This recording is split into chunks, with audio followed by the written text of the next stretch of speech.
The engagement party at the Riverside Ballroom had been proceeding exactly as expected.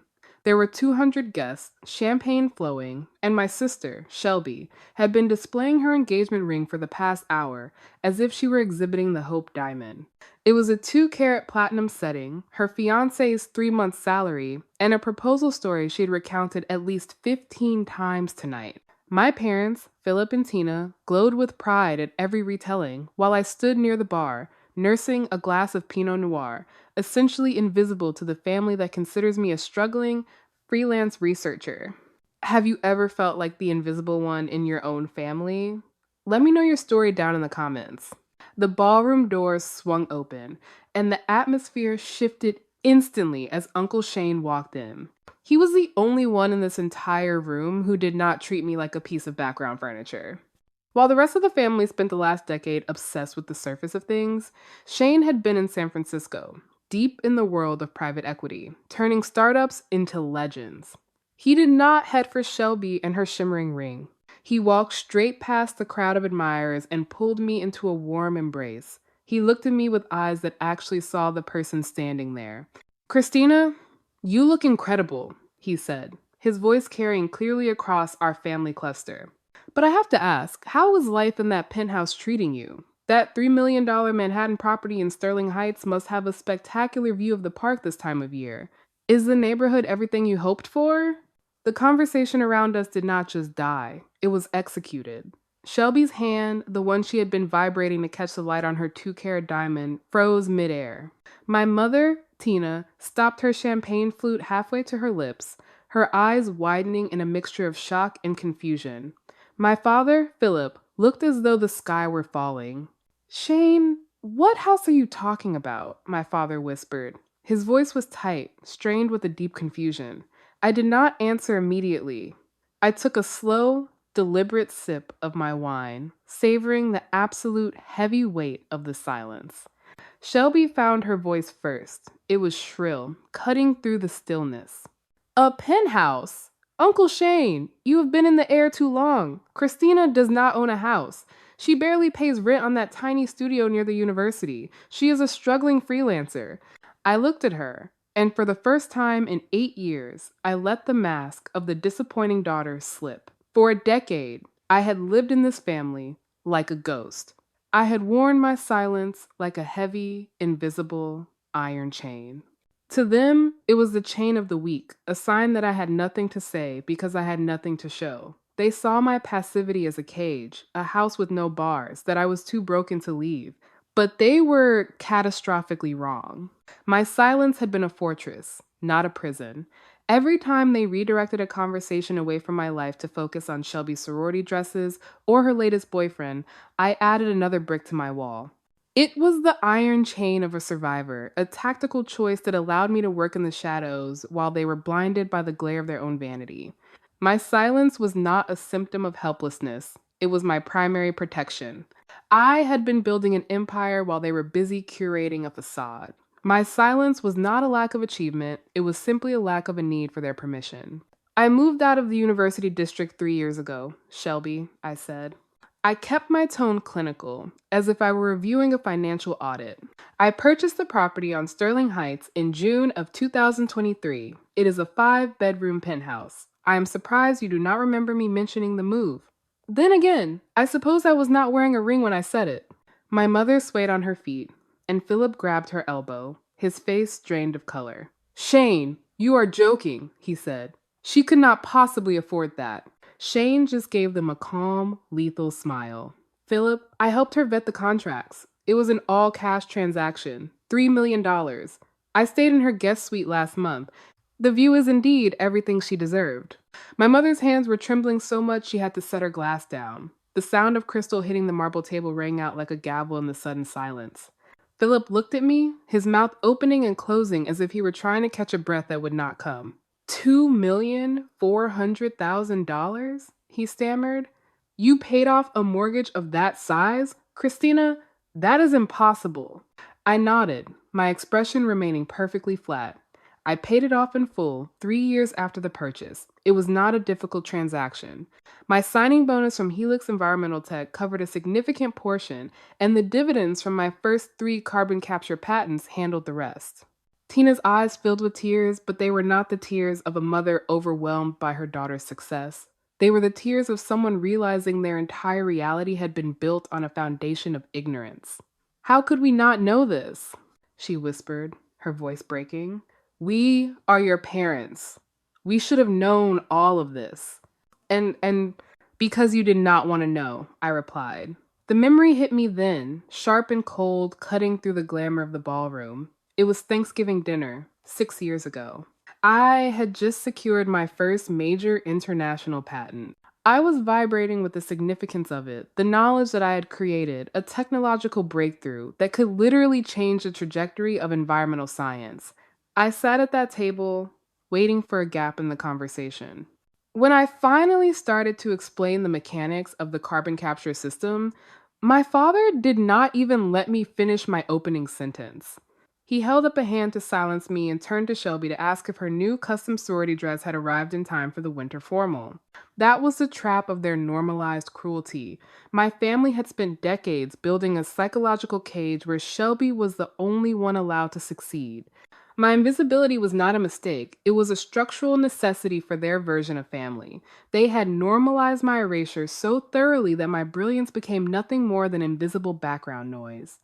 This is the trap of normalization. It allows a family to commit emotional theft every single day while feeling completely righteous. They did not ignore me because I was boring. They ignored me to maintain the illusion that Shelby was the absolute center of the universe. By labeling me as the struggling, quiet one, they did not have to deal with the reality of my ambition. It was a defense mechanism designed to keep their golden child's narrative alive.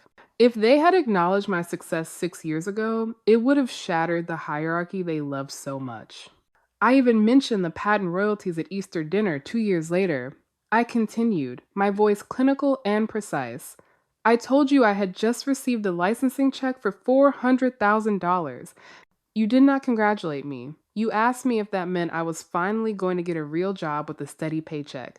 You could not even process the number I had just said because it did not fit the script you wrote for me. My father's jaw clenched so hard I could see the muscle jumping in his cheek. He looked stricken, but I felt no urge to comfort him. I realized then that I had been the silent investor in their version of family for far too long. I had been footing the bill for their neglect, with my own dignity, allowing them to overdraft on my compassion until the account was completely empty. This was not a breakdown, it was a balance sheet, and they were finally seeing just how much they owed. The silence in the Riverside ballroom did not last as long as I had hoped. Greed has a unique way of finding its voice, even in the wreckage of a total reality collapse. My mother did not apologize for the 8 years of quiet erasure or the Thanksgiving dinner she had stolen from me. She did not ask how I had managed to survive or what my research actually meant. Instead, I watched her eyes narrow as she tracked the invisible millions Uncle Shane had just placed in the center of the room. She was no longer looking at her daughter. She was looking at a fresh line of credit. Well, if you are so successful, Christina, she began, her voice gaining a sharp, demanding edge that replaced her earlier shock, then you can certainly afford to help your sister. Shelby has her heart set on a destination wedding in Italy, and the venue alone is going to cost us $200,000. Philip and I have been losing sleep over the budget for weeks, but now that we know you have been sitting on all this well, this changes everything. As a family, we should all be celebrating this together. The pivot was so seamless, it was almost impressive. My success was no longer a charade or a reason for concern. It was a resource to be harvested. I realized in that moment that my relationship with my parents had never been built on affection. It had been a subscription service, one where I was expected to keep paying the dues of my own dignity while they enjoyed the premium features of Shelby's life. I had been the silent investor in their version of family for far too long, and now they wanted to liquidate my achievements to pay for a party I was not even meant to attend as an equal. Shelby, however, was not ready to pivot to the money yet. She was still desperately clinging to her crown. She gripped Bradley's arm so hard that her knuckles turned a stark, bloodless white, matching the platinum of her ring. This is a lie, she hissed, her voice cutting through the nearby guests who were still pretending not to listen. You are doing this on purpose, Christina. You are manufacturing some fake story about patents and signing bonuses just to sabotage my engagement party. You have always been pathologically jealous of me. You could not stand that for one single night, the spotlight was not on your dusty textbooks, so you had Uncle Shane come in here and play along with this fantasy. I. It is not a fantasy, Shelby, Shane began, but I held up a hand to silence him. I did not need a witness to verify my balance sheet anymore.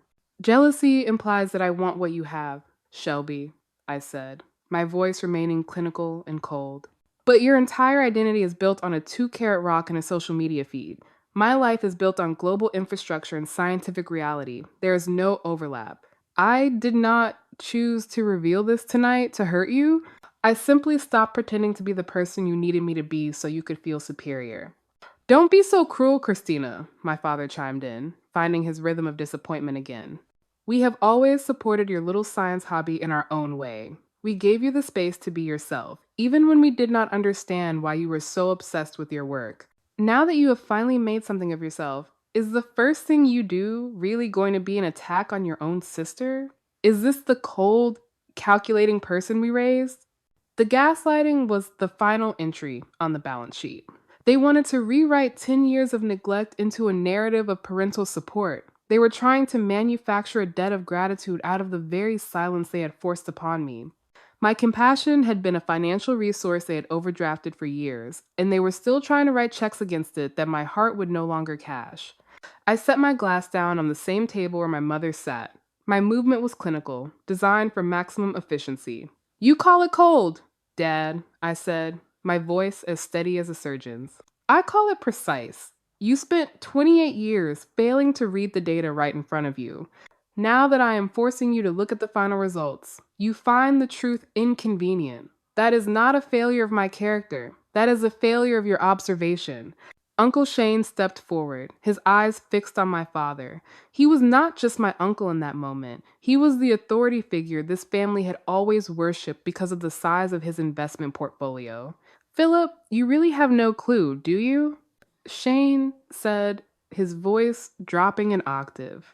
You are in here arguing over wedding appetizers and seating charts while your daughter is revolutionizing an entire global industry.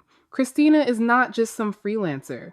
She is the youngest keynote speaker in the 40-year history of the International Oncology Research Symposium. Scientists and chief executive officers fly halfway across the planet just to hear her speak for 20 minutes. She has more intellectual authority in her little finger than this entire room has in its collective bank accounts. I watched the color continue to drain from Bradley's face. He was the only one besides Shane who truly understood the gravity of those words. He was a corporate man, and he knew that kind of prestige did not come without massive financial backing. I hold 11 patents in carbon capture and oncology drug delivery systems, I added, my voice cutting through the heavy, expensive air of the ballroom. Those patents alone generate approximately $95,000 annually in licensing fees. When you combine those royalties with my base salary at Helix and my annual performance bonuses, my total annual compensation is $750,000. The number seemed to hit them like a physical shockwave. My family's social status did not just crack. It began to visibly, physically sway. My mother actually had to reach out and grab the velvet back of a nearby chair to keep from collapsing onto the marble floor. The golden child narrative they had spent 25 years polishing was being incinerated in real time by a fire made of cold, hard data. Shelby's 2-carat ring, the prop she had used to make me feel small all evening, suddenly looked like a piece of costume jewelry from a bargain bin. I did not feel a surge of joy watching them crumble. I felt a profound sense of relief. It was the relief of a creditor finally closing a file on a bad debt. My life was no longer a secret they could ignore. It was a skyscraper they were forced to look up at while standing in the dirt. My father looked at me, and for the first time, I did not see disappointment in his eyes. I saw fear. He was realizing that the daughter he had treated like a worthless burden was now the only person in the family with the power to either save them or let them sink into the irrelevance they had designed for me. The engine of deceit that had powered this family for years was finally sputtering to a halt. Bradley looked at me, his eyes darting toward the exits, trying to summon a pathetic grin of camaraderie. He adjusted his silk tie, his hands visibly trembling. "Christina," he said, his voice cracking slightly under the weight of the silence. "Let us be reasonable. We are all successful here. We can figure this out behind closed doors. There is no need for a scene that damages our collective standing." I did not answer him. I did not need to. Uncle Shane stepped forward, his expression hard and clinical. He looked at Bradley like a surgeon looks at a malignant tumor. "Reasonable?" Shane's voice was like ice cutting through the warm air of the Pierre Hotel. "Bradley, I have spent 20 years in private equity vetting the integrity of assets. I have been looking into your firm's $50 million valuation for the last 3 months. I could not figure out how a mediocre analyst like you managed to develop a proprietary algorithm for carbon capture efficiency that mirrored the most advanced research coming out of the university system." End quote. Shelby looked between Bradley and Shane, her face a mask of confusion and rising panic. "What are you talking about? Bradley is a genius. He built that company from nothing." "He built it from a theft," I said. My voice was calm, factual, and lethal. I reached into my clutch and pulled out a folded set of legal documents. I did not feel a tremor in my hand.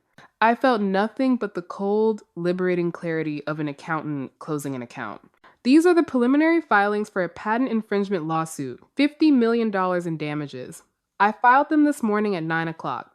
The ballroom seemed to tilt. My father reached for the table to steady himself, his face gray.